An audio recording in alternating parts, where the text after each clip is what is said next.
Hello students, welcome to Sinas POLYCET series. ఈ వీడియోలో మనం 5th చాప్టర్ ఎలక్ట్రోమాగ్నెటిజం చాప్టర్లో ఉన్న previous year POLYCET questions and important POLYCET questions అన్నిటిని కూడా క్లియర్ కట్గా డిస్కస్ చేయబోతున్నాం. సో వీడియోలోకి ఎంటర్ అయిపోయే ముందు ఒకసారి ఛానల్ని సబ్స్క్రైబ్ చేయండి, వీడియోస్ని స్టార్ట్ చేసుకుందాం. సో మనకి ఓవరాల్ పాలిసెట్ సిలబస్లో ఫిజిక్స్ కనుక చూసుకుంటే మనకి 5 చాప్టర్స్ ఉన్నాయి. 5 చాప్టర్స్లో 4 చాప్టర్స్ మనం ఆల్రెడీ కంప్లీట్ చేసేసాం అండ్ ఇప్పుడు 5th చాప్టర్ మనం డిస్కస్ చేయబోతున్నాం. అండ్ మన ప్రిపరేషన్ ప్లాన్ వచ్చేసి ఫస్ట్ మీరు ఫుల్ చాప్టర్ వీడియోస్ చూడాలన్నమాట. సో ఛానల్లో మనకు ఆల్రెడీ ఫుల్ చాప్టర్ వీడియోస్ అవైలబుల్గా ఉన్నాయి. అవి చూస్తే మీకు కంప్లీట్ నాలెడ్జ్ వస్తుంది కాన్సెప్ట్స్ సంబంధించి. అండ్ నెక్స్ట్ మీరు పీవైక్యూస్ బై చాప్టర్, సో ఈ వీడియోస్ మీరు చూడాలి. అంటే చాప్టర్ బై చాప్టర్ ఉన్న ప్రీవియస్ ఇయర్ క్వశ్చన్స్ అనమాట. ఇక్కడ మనం ప్రాబ్లమ్స్ని సాల్వ్ చేస్తాం, ప్రీవియస్ ఇయర్ క్వశ్చన్స్ని పాలిసెట్కి సంబంధించి. ఆ తర్వాత మోడల్ పేపర్, ఆ తర్వాత ఎగ్జామ్ టిప్స్ ఉంటాయి. సో ఇది మన యొక్క ప్లాన్ అనమాట స్టూడెంట్స్, ఓకేనా. సో నెక్స్ట్ మనం చూస్తే కనుక 6th నుంచి 12th వరకు, ఇంటర్ సెకండ్ ఇయర్ వరకు అన్ని సబ్జెక్ట్కి సంబంధించిన ఫుల్ చాప్టర్ వీడియోస్ మన దగ్గర అవైలబుల్గా ఉన్నాయి. అండ్ పాలిసెట్, ఏపీఆర్జేసీ, ఎంసెట్ అలాంటి ఎంట్రన్స్ ఎగ్జామినేషన్స్ సంబంధించిన వీడియోస్ కూడా మన ఛానల్ అవైలబుల్గా ఉంటాయి స్టూడెంట్స్. సో అందుకే మన ఛానల్ని సబ్స్క్రైబ్ చేసుకోండి, ఎందుకంటే మనం 100% ఫ్రీ కంటెంట్ని ఇస్తున్నాం అనమాట. సో వీడియోస్ని లైక్ చేయండి, మీ ఫ్రెండ్స్కి షేర్ చేయండి, మమ్మల్ని సపోర్ట్ చేయండి. ఓకే స్టూడెంట్స్, సో మనం ఇంకా స్టార్ట్ చేసుకుందాం. ఫస్ట్ క్వశ్చన్ వచ్చేసి, the direction of the lines of force in the inner side of a solenoid is. solenoid యొక్క ఇన్నర్ సైడ్లో లైన్స్ ఆఫ్ ఫోర్సెస్ ఏ డైరెక్షన్లో ఉంటాయి? నార్త్ నుంచి సౌత్కు ఉంటాయా, సౌత్ నుంచి నార్త్కు ఉంటాయా, ఈస్ట్ నుంచి వెస్ట్కు ఉంటాయా, వెస్ట్ నుంచి ఈస్ట్కు ఉంటాయా? సో సాలినాయిడ్ అంటే ఎలా ఉంటుంది తెలుసు కదా students, it is a solenoid అనమాట. So solenoid is equivalence to bar magnet అని మనం చెప్పుకుంటాం. సో బార్ మ్యాగ్నెట్లో మనకి నార్త్ పోల్, సౌత్ పోల్ ఉంటే, బయట సైడ్ అయితే మనకి ఫీల్డ్స్ ఆఫ్ లైన్స్ ఎలా ఉంటాయి, lines of force direction north నుంచి సౌత్కి ఉంటుంది అనమాట. అదే సాలినాయిడ్ సిమిలర్ అన్నాం కాబట్టి బయట చూసుకుంటే దీనికి కూడా నార్త్ నుంచి సౌత్కి ఉంటాయి. బట్ లోపల మాత్రం ఎలా ఉంటాయి అంటే సౌత్ నుంచి నార్త్కు ఉంటాయి. ఇన్సైడ్ ఏమో south to north, out side ఏమో నార్త్ టు సౌత్. సో ఇప్పుడు మనం అడిగింది ఇన్నర్ సైడ్. సో ఆన్సర్ వచ్చేసి ఏంటి, సౌత్ టు నార్త్ అనమాట. ఓకేనా స్టూడెంట్స్, ఒకసారి మనం వెరిఫై చేద్దాం. ఈ సౌత్ టు నార్త్, లోపల అడిగితేనేమో సౌత్ టు నార్త్, ఒకవేళ బయట అడిగారు అనుకోండి నార్త్ టు సౌత్.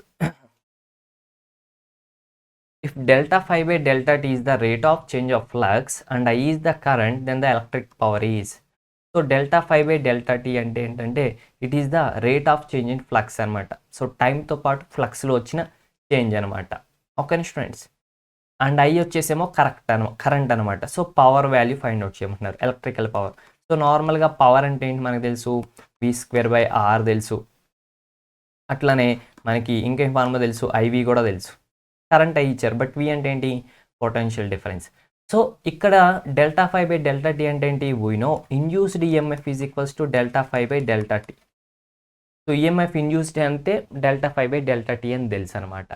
సో కాబట్టి EMF ఇండ్యూస్డ్ అయినా పొటెన్షియల్ డిఫరెన్స్ అయినా ఒకటే కదా. So it is I into E. So it is I into delta phi by delta T అని మనం చెప్పుకోవచ్చు. ఓకేనా. సో ఒకసారి ఆప్షన్స్ చూద్దాం మనం. సో ఏ ఆప్షన్ వీటిలో, yes it is option B అనమాట. Okay students, next tesla is the SI unit for. So tesla దేనికి యూనిట్, మ్యాగ్నెటిక్ ఫ్లక్స్కా, మ్యాగ్నెటిక్ ఫ్లక్స్ డెన్సిటీకా, మ్యాగ్నెటిక్ పోల్ స్ట్రెంత్కా, ఇండక్షన్ EMFగా. సో మీరు కన్ఫ్యూజ్ అయి ఉంటారు, సార్ మ్యాగ్నెటిక్ ఫీల్డ్కి యూనిట్ టెస్లా అని చదివాం కానీ, మ్యాగ్నెటిక్ ఫీల్డ్ యొక్క యూనిట్ టెస్లా అని చదివాం కానీ ఇక్కడ మ్యాగ్నెటిక్ ఫీల్డే లేదు కదా సార్ అంటారేమో. సో అయితే మీరు కొంచెం లాజికల్గా ఆలోచించాలి. సో మీకు మ్యాగ్నెటిక్ ఫ్లక్స్ అంటే ఏంటో తెలుసా, magnetic flux is nothing but magnetic field into some area. Magnetic flux density అంటే ఏంటో తెలుసా, magnetic flux density is nothing but magnetic flux per unit area, which means ఎలా వస్తుంది మనకు, అది phi by area, total flux divide by total area వేసాం అనుకోండి, which gives the magnetic flux per unit area. Magnetic flux per unit area అంటే magnetic flux density. So ఇప్పుడు ఇదే ఫార్ములాలో 5/A ఈజ్ ఈక్వల్స్ టు ఏమవుతుంది, B అవుతుంది. So B యొక్క units ఏంటి, టెస్లా. సో 5/A యొక్క యూనిట్స్ కూడా Tesla. So magnetic flux density యొక్క యూనిట్స్ కూడా Tesla. Okay students, so that is the logic అనమాట. ఇక్కడ ఆ లాజిక్ మీరు ఫైండ్ అవుట్ చేయాలి. Next, the magnetic field is called uniform if. Magnetic field ఎప్పుడు యూనిఫామ్గా ఉంటుంది, సో చూడండి, ఎప్పుడైతే strength and direction of magnetic field changes, magnetic field యొక్క డైరెక్షన్ అండ్ మ్యాగ్నెటిక్ ఫీల్డ్ యొక్క స్ట్రెంగ్త్ చేంజ్ అయిపోతున్నప్పుడు అది యూనిఫామ్గా ఉందని చెప్తామా, లేదంటే మ్యాగ్నెటిక్ ఫీల్డ్ యొక్క డైరెక్షన్ అండ్ స్ట్రెంత్ రెండు కాన్స్టెంట్గా ఉన్నప్పుడు యూనిఫామ్ అని చెప్తామా, లేదంటే ఓన్లీ మ్యాగ్నెటిక్ స్ట్రెంత్ మాత్రమే మనకి కాన్స్టెంట్గా ఉంటే చెప్తామా, లేదంటే డైరెక్షన్ మాత్రమే కాన్స్టెంట్గా ఉంటే మ్యాగ్నెటిక్ ఫీల్డ్ అని యూనిఫామ్ చెప్తామా? చెప్పండి స్టూడెంట్స్. సో ఆప్షన్ వచ్చేసి, సో ఎప్పుడు మనం మ్యాగ్నెటిక్ ఫీల్డ్ని యూనిఫామ్ అంటామంటే కనుక, సో దాని యొక్క స్ట్రెంగ్త్ ఏదైతే ఉందో it must be a constant, and దాని యొక్క డైరెక్షన్ ఏదైతే ఉందో it also must be constant అనమాట. So both must be constant, then only we can say that magnetic field is uniform, students. So option B. Next, magnetic flux density is equals to how much? So magnetic flux density అంటే ఏంటి? ఇందాక మనం చెప్పుకున్నాం కదా, just previous బిట్లో వచ్చింది. So which is nothing but magnetic flux per unit area. So it is magnetic flux per area. That's it students. ఓకేనా? Next, if B is the magnetic flux density and A is the area of the plane, then the magnetic flux is given by. Okay students. So B అనేదేమో magnetic flux density అంట, and A అనేదేమో area అంట. ఇప్పుడు మనం magnetic ఫ్లక్స్ని మనం ఎలా చెప్తాము? ఇదేంటిది? మ్యాగ్నెటిక్ ఫ్లక్స్ డెన్సిటీ అంట, అంటే అది యూనిట్ ఏరియాకి సంబంధించిన magnetic flux, nothing but simply magnetic field. ఇది ఏరియా. అప్పుడు మ్యాగ్నెటిక్ ఫ్లక్స్ ఎలా వస్తుంది? Which is flux density and which is area. So flux density ఏదైతే ఉందో, ఓకేనా స్టూడెంట్స్, దాన్ని ఏమంటాం మనం? It is nothing but flux per unit area, flux per area. Okay students, ఒక యూనిట్ ఏరియాకి సంబంధించిన మ్యాగ్నెటిక్ ఫ్లక్స్ అనమాట ఇది. ఓకేనా స్టూడెంట్స్, ఇదేమో టోటల్ ఏరియాకి. సో ఒక కొంత యూనిట్ ఏరియాలో ఉన్న magnetic flux into total area అంటే it will gives the total magnetic flux. అంతే కదా? సింపుల్. ఎప్పుడు వస్తుంది ఇది? ఈ రెండుని మల్టిప్లై చేస్తేనే కదా. ఇప్పుడు సపోజ్ ఇక్కడే మల్టిప్లై చేశాను, ఇంటూ ఏరియా అని వేసాను అనుకోండి, ఏరియా క్యాన్సిల్ అయితే మిగిలేదు ఫ్లక్సే కదా. సో ఎప్పుడు వస్తుంది? B into A or A into B, రెండింటిని మల్టిప్లై చేయాలి. సో అప్పుడు మనకి AB. Okay students, that's it. So seventh, a current carrying circular coil has n turns. The magnetic field produced in the entire coil is. So ఒక circular coil ఉంది, దీనికి n turns ఉన్నాయి. ఒక turn కాదు, n turns ఉన్నాయి. ఓకేనా? The magnetic field produced in the entire coil is, మొత్తం కాయిల్లో ప్రొడ్యూస్ అయ్యే మ్యాగ్నెటిక్ ఫీల్డ్ ఎంత? ఎంత students? 1/n times as large as that produced by single turn. So ఒక టర్న్ ఉన్నప్పుడు ప్రొడ్యూస్ చేసేదానికి 1/n టైమ్స్ ఉంటుందా, లేదంటే same as that produced by single turn. So single turn ఉన్నప్పుడు ఎంత మ్యాగ్నెటిక్ ఫీల్డ్ వస్తుందో, n టర్న్స్ ఉన్నప్పుడు కూడా అంతే మ్యాగ్నెటిక్ ఫీల్డ్ వస్తుందా, లేదంటే n times as large as that produced by single turn. So single term produce చేసిన వచ్చేదానికి n టైమ్స్ వస్తుందా, లేదంటే అసలు జీరోనా? ఓకేనా? అర్థమైందా స్టూడెంట్స్? సో వాళ్ళు ఏమంటున్నారంటే సింపుల్గా ఒక టర్న్ ఉంది, ఇప్పుడు కొంత మ్యాగ్నెటిక్ ఫీల్డ్ వచ్చింది. ఇప్పుడు ఇలాంటి n టర్న్స్ ఉన్నాయి, ఇప్పుడు కూడా మ్యాగ్నెటిక్ ఫీల్డ్ ఉంటుంది. ఇది బి ఇనీషియల్ అనుకో, ఇది బి ఫైనల్ అనుకో, ఏదో ఒకటి అనుకో నీ ఇష్టం. సో ఇప్పుడు ఈ రెండింటికి యొక్క మ్యాగ్నెటిక్ ఫీల్డ్కి కంపారిజన్ చెప్పమంటున్నాడు. So B final is equals to B initial into how much? 1/n times అని ఫస్ట్ ఆప్షన్ ఉంటుంది. లేదు ఇట్ ఈజ్ n టైమ్స్ అని థర్డ్ ఆప్షన్ ఉంటుంది. లేదు BF is equals to BI, అప్పుడు ఎంత మ్యాగ్నెటిక్ ఫీల్డ్, ఇప్పుడు అంత మ్యాగ్నెటిక్ ఫీల్డే. నువ్వు n టర్న్స్ పెట్టినా, n20 టర్న్స్ పెట్టినా చేంజ్ ఉండదని సెకండ్ ఆప్షన్ ఉంటుంది. అసలు ఈ గోల్ అంతా ఎందుకు? ఫైనల్ది వచ్చే బిఎఫ్ ఈజ్ ఈక్వల్స్ టు 0 అని చెప్పి ఫోర్త్ ఆప్షన్ ఉంటుంది. సో ఏ ఆప్షన్ కరెక్ట్? ఒక కాయిల్ ఉన్నప్పుడు వచ్చే మ్యాగ్నెటిక్ ఫీల్డ్కి n కాయిల్స్ ఉన్నప్పుడు వచ్చే మ్యాగ్నెటిక్ ఫీల్డ్కి ఎంత డిఫరెన్స్ ఉంటుంది అంటే it is n times students. Okay, directly proportional to n అనమాట. సో వెరిఫై చేస్తే n times as large that produced by a single turn. Next, the first scientist who identified the relationship between electricity and magnetism. So ఎలక్ట్రిసిటీకి మ్యాగ్నెటిజంకి relation ఉంది అని చెప్పి ఆ relation find out చేసిన scientist ఎవరు? ఫస్ట్ సైంటిస్ట్ ఎవరు? ఆర్స్టెడా, ఆంపియరా, లెంజా, లేదంటే ఓమా? ఎవరు students? So which is nothing but మనకు తెలుసు అవర్ ఫేమస్ ఆర్స్టెడ్ అనమాట. ఆర్స్టెడ్ ఎక్స్పెరిమెంట్ బేస్ చేసుకో. So next, 1 tesla equal to how much? Tesla is equals to how much students? Tesla 1 tesla equal to 1 weber per metre square అనమాట. ఓకేనా students, that's it. ఎందుకు weber per metre square ఆలోచించారు ఎప్పుడైనా? Weber అంటేనేమో magnetic ఫ్లక్స్కి unit. ఓకేనా? Magnetic flux by a metre square అంటే it is area unit. Magnetic flux by total area అంటే it is gives rise the magnetic field itself no. అందుకే tesla magnetic field యూనిటే కదా, that's it అనమాట. So a current carrying wire of length L is placed perpendicular to a uniform magnetic field. Then the force acting on the wire with current I is. Okay students, ఒక uniform magnetic field ఉంది, is the uniform magnetic field అనమాట. So a current carrying wire of length L is placed perpendicular. So ఒక wire, ఓకేనా, దీంట్లో I అనే current వెళ్తుంది, దీని యొక్క లెంత్ వచ్చేసి ఎల్ అనమాట. ఎల్ లెంత్ ఉన్న ఒక కరెంట్ క్యారింగ్ వైర్ని పర్పెండిక్యులర్గా ప్లేస్ చేసాం. ఇప్పుడు దీని మీద యాక్ట్ అయ్యే ఫోర్స్ ఎంత, మ్యాగ్నెటిక్ ఫీల్డ్ దాని మీద ఎంత ఫోర్స్ యాక్ట్ చేపిస్తుంది? That force is equals to ILB, which is the direct formula కదా మనకి. ఐఎల్బి అనేది డైరెక్ట్ ఫార్ములా. ఒక కరెంట్ క్యారింగ్ కండక్టర్ మ్యాగ్నెటిక్ ఫీల్డ్లో ఉంటే దాని మీద అప్లై అయ్యే ఫార్ములా అనమాట. Next question, which of the following equation is correct in electromagnetism? So ఎలక్ట్రోమాగ్నెటిజంలో ఏ ఈక్వేషన్ అనేది పర్ఫెక్ట్? మనకి 4 ఈక్వేషన్స్ ఇచ్చారు. ఏ equation correct students? So this is the correct equation. తెలుసు కదా, F is equals to qvB sine theta. QvB sine theta అంటాం, లేదంటే queue into V bar cross వి బార్ అని అంటాం, అవునా కదా? So which is the correct equation? In which of the following electric energy is converted into mechanical energy? So ఇక్కడ electrical ఎనర్జీని mechanical ఎనర్జీగా ఎక్కడ కన్వర్ట్ అవుతుంది? వేటిలో కన్వర్ట్ అవుతుంది? గ్యాలోనోమీటర్లోనా, యామ్మీటర్లోనా, జనరేటర్లోనా, ఎలక్ట్రిక్ మోటార్లోనా? ఎక్కడ మనకి ఎలక్ట్రికల్ ఎనర్జీ అనేది మెకానికల్ ఎనర్జీగా కన్వర్ట్ అవుతుంది? సో ఎలక్ట్రిక్ మోటార్లో మనకి ఎలక్ట్రికల్ ఎనర్జీ మెకానికల్ ఎనర్జీగా కన్వర్ట్ అవ్వడం జరుగుతుంది. A particle of charge q, mass m, is moving with a speed v perpendicular to the magnetic field of induction B. So this is the magnetic field. ఈ magnetic ఫీల్డ్లో ఒక charge ఏదైతే ఉందో q అనే charge అనమాట, అది move అవుతూ ఉందన్నమాట. ఓకేనా స్టూడెంట్స్? అది ఎలా మూవ్ అవుతుందంటే పర్పెండిక్యులర్, అంటే ఇలాగా పర్పెండిక్యులర్ అనమాట. Centres and it is moving perpendicular అనమాట.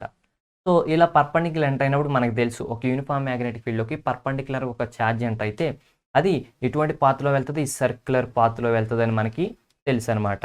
సో సర్క్యులర్ పాత్లో వెళ్తుంది కాబట్టి ఆ సర్క్యులర్ పాత్కి ఒక రేడియస్ ఉంటుంది కదా, ఆ రేడియస్ ఎంతో మనం ఫైండ్ అవుట్ చేయాలి. సో డైరెక్ట్ ఫార్ములా అనమాట, very easy question students, which is MB by BQ అనమాట. So radius is MB by BQ, or simply QB అనుకోవచ్చు, మీకు ఎంవీ బై క్యూబీ అనవచ్చు.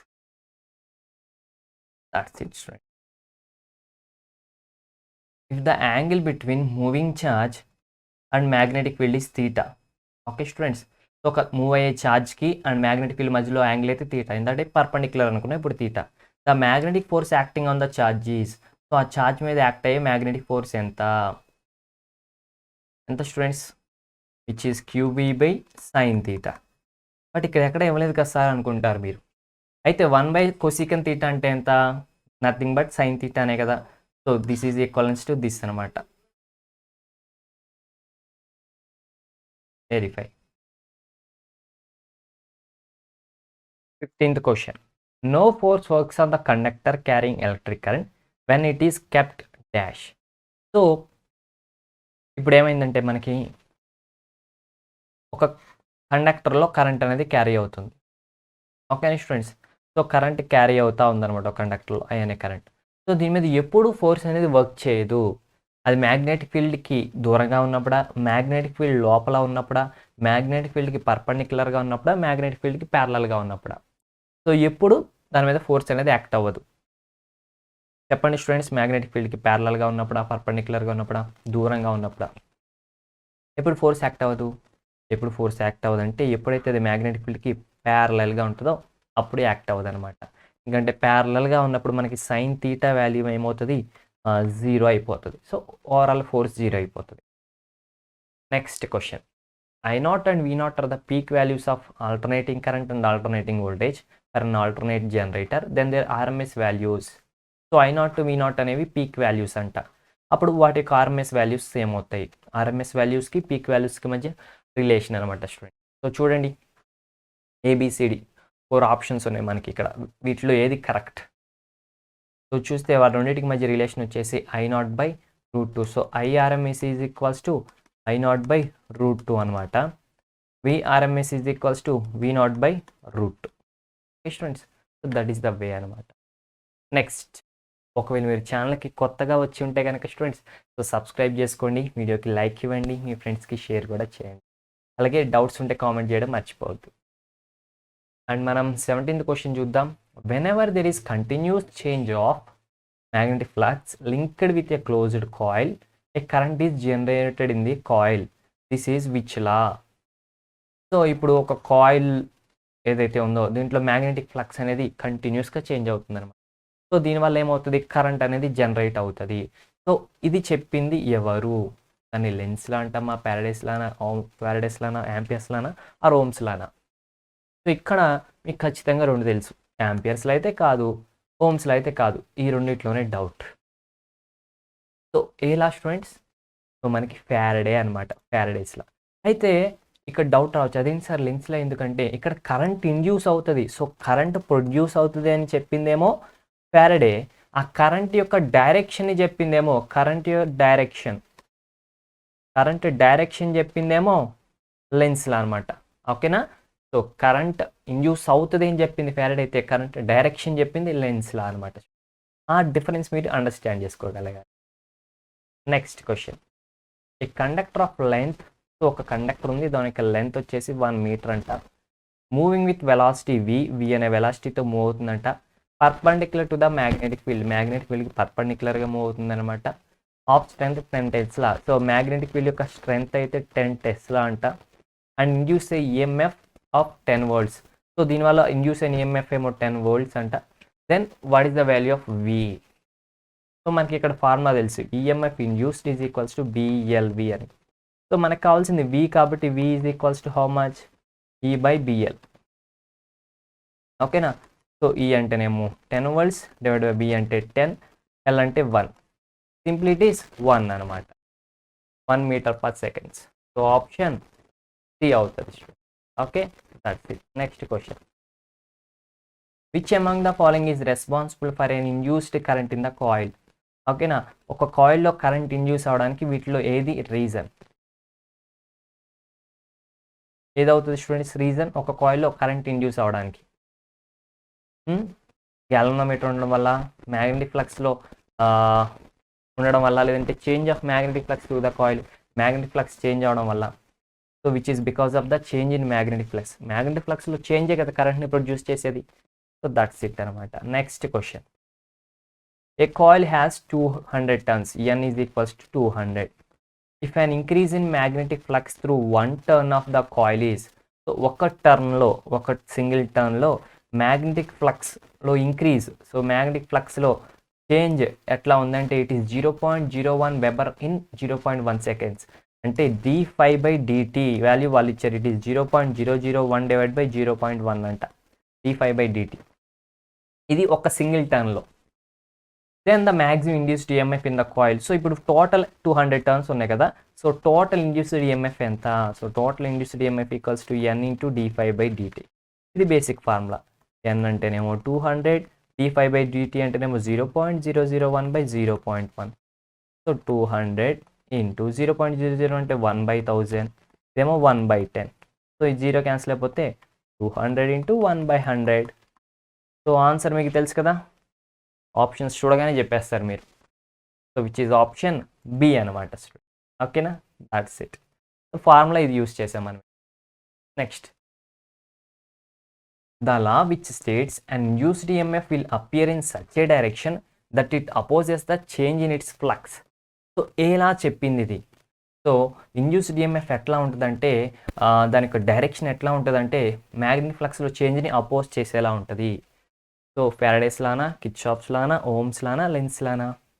So it is the Lenz law student. Okay, it is the Lenz law. Next, generator converts mechanical energy to dash energy. జనరేటర్లో mechanical energy ఎలా మారుతుంది? Sound ఎనర్జీయా, light ఎనర్జీయా, electrical energy, wind ఎనర్జీయా? So generator. ఇప్పుడు మనం current పోయినప్పుడు inverters వాడుతున్నాం, పెద్ద పెద్ద ఫంక్షన్స్ జరిగితే జనరేటర్లు వాడతాం. ఎందుకోసం? కరెంట్ కోసం వాడతాం. So it will converts mechanical energy into electrical energy. Okay students, so that's it అనమాట. Dash generated in a closed loop is equal to the rate of change of magnetic flux passing through it. Okay students, so dash generated చూడండి, motional EMF generate అవుతుందా, induced EMF generate అవుతుందా, motional రెసిస్టెన్సా, induced రెసిస్టెన్సా? ఏది generate అవుతుంది? ఒక closed loop ఉంది, ఓకేనా? Closed లూప్లో ఏది generate is equal to rate of change of magnetic flux passing through it. So rate of change of magnetic flux d∅dt దేనికి equal? It is induced EMF అనమాట. Okay students, next, a conductor is moving with a speed of 10 meters per second. Conductor ఎంత స్పీడ్తో వెళ్తుంది? 10 meters/second వెళ్తుంది. Perpendicular to the magnetic field. Magnetic field పర్పెండిక్యులర్గా వెళ్తుంది. ఆ magnetic field యొక్క స్ట్రెంత్ వచ్చేసి 0.5 Tesla. అలాగే ఇండ్యూస్ అయిన ఈఎంఎఫ్ వచ్చేసి 5 volts. ఇప్పుడు వాళ్ళు మనల్ని అడిగేది length, L value find out చేయమంటున్నారు. సో మనకి ఫార్ములా తెలుసు కదా, E is equals to BLV. So దీని నుంచి అదే ఫార్ములా నుంచి L is equals to which is E/BV. So E అంటే 5, B అంటే 0.5, V అంటే 10 అనమాట.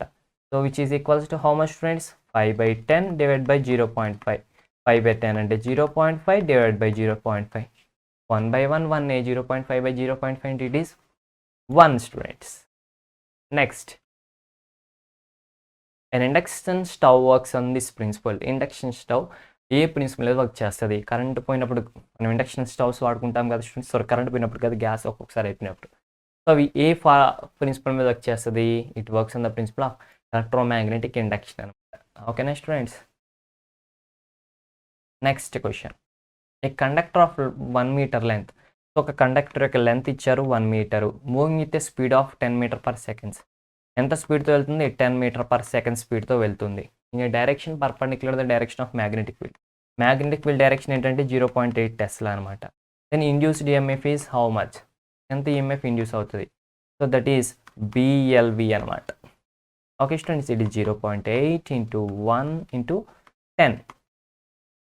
ఎంత అవుతుంది students? Simply it is 8 watts.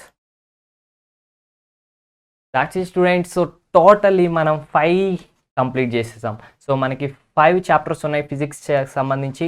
ఆ ఫిజిక్స్ చాప్టర్స్ సంబంధించిన 5 chapters మనం కంప్లీట్ చేసేసాం స్టూడెంట్స్.